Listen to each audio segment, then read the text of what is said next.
मैं गोपाल पाठक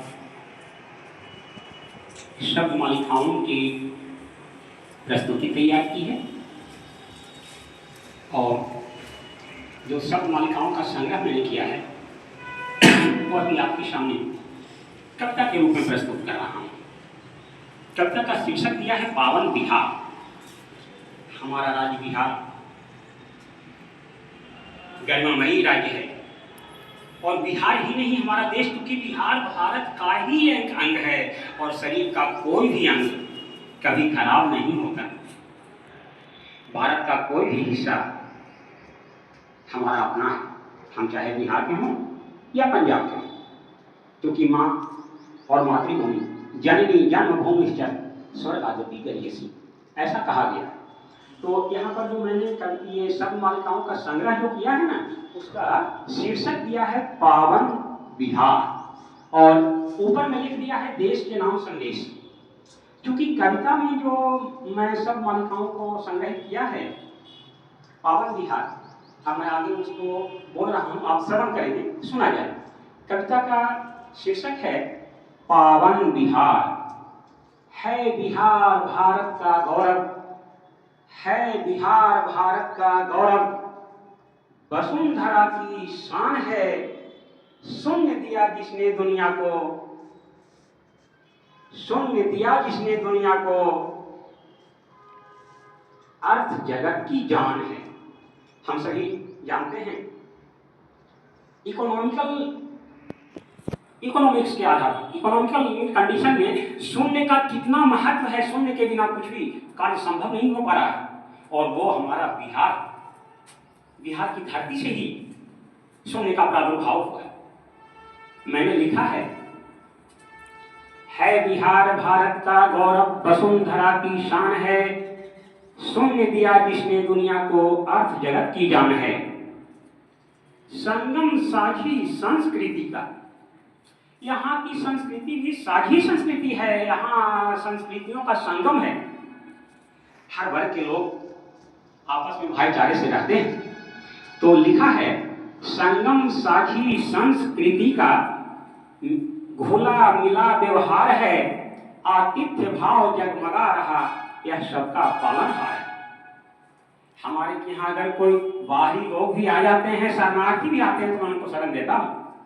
हमारा बिहार हर किसी को शरण देने में आगे है, क्योंकि आतिथ्य सत्कार की भावना हर एक लोगों में घूट घूट कर भरी।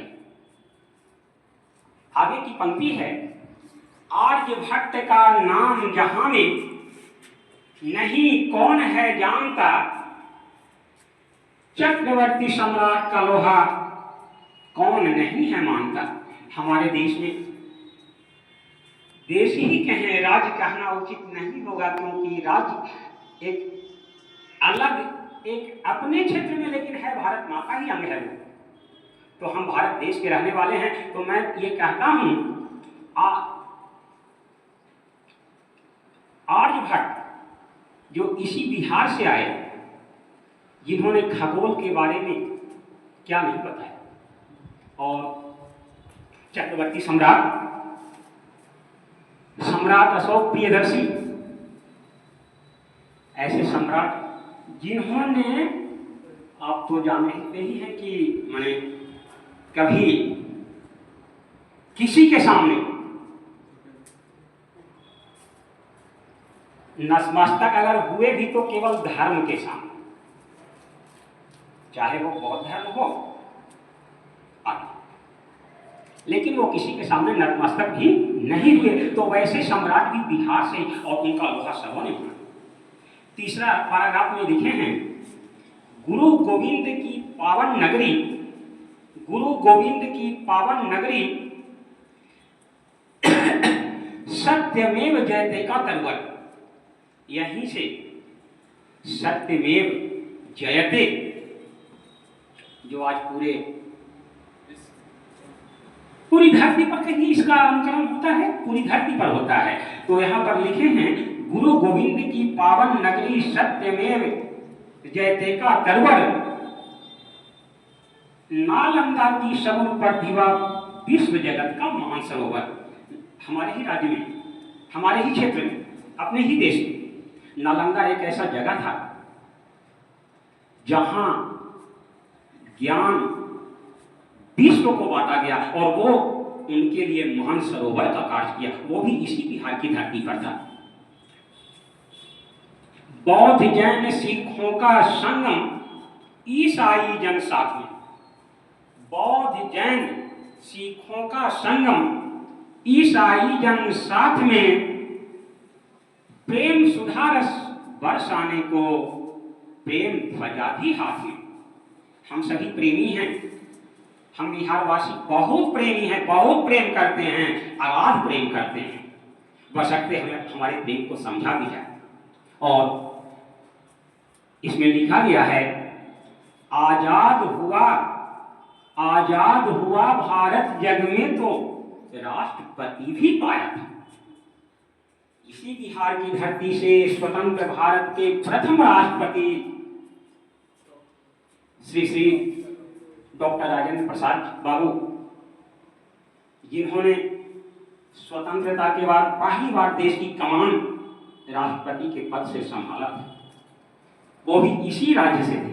और सुंदर सा उपहार तिरंगा लाल किले को भाया था। आगे की पंक्ति है, जब नाश मनुज पर छाता है पहले विवेक मर जाता है। कितनी अच्छी पंक्तियां कही गई है, लोग क्या कह चुके हैं हमारे पीछे में। पहले समय में भी लोग बहुत ऐसी बातें कहे हैं जो मैं अनुसरण करके, हम सब उसका अनुसरण करके देखें तो वो बिल्कुल दैनिक जीवन में घटित घटनाएं हैं। जब नाश मनुज पर छाता है पहले विवेक मर जाता है। कविता की यह सुंदर पंक्ति भी इसी बिहार से आता है। यही की कविता की पंक्तियां हैं। और अंत में लिखा है, ज्ञान पुंज का बरद हस्त भी नहीं छिपे कहीं अड़चन में। मधुमय अनुपम पावन